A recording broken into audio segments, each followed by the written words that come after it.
Over the course of the past few years, Barstool Sports has transformed from a little-known blog into a massive global brand, while at the same time gaining a reputation as one of the internet's most toxic properties. Like Axe body spray or Monster energy drinks, Barstool appeals to a very specific type.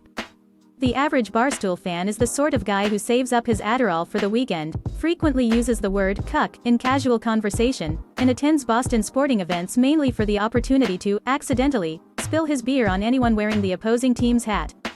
Basically, if you take an episode of the Joe Rogan Experience and replace the parts about hallucinogens with in-depth discussions of the virtues and flaws of various adult film stars, you'll get an idea of what the typical Barstool content is like. That sports part of the name is really just a suggestion at this point. Obviously, we're having a little fun at Barstool's expense right now, but the truth is, founder Dave Portnoy deserves a world of credit for spotting a niche, filling it, and building a brand valued at $500 million in the process.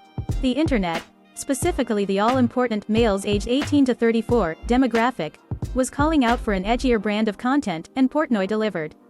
Baden is also married, and sources say the affair was exposed when his wife realized that Swiss and Erika's 8 p.m. squash lessons often lasted until 2 or 3 in the morning. Cynthia and Swiss were like the local golden couple, said one insider. Every waiter and bartender in town knew them and everyone thought, Cynthia and Swiss are always so happy. They were madly in love. That all changed when Swiss' wife discovered text messages in his phone in which he and Nardini fantasized about their future together. They were talking about how they were going to have babies and dogs, says the insider. Sources indicate that Nardini and her husband have separated, but have not yet divorced.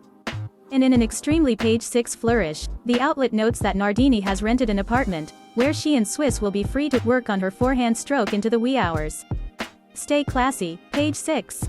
While the Nardinis have yet to legally end their marriage, Cynthia Baden filed for divorce from Swiss last month. As Page 6 notes, this is not the only sex scandal to rock the world of Barstool this month.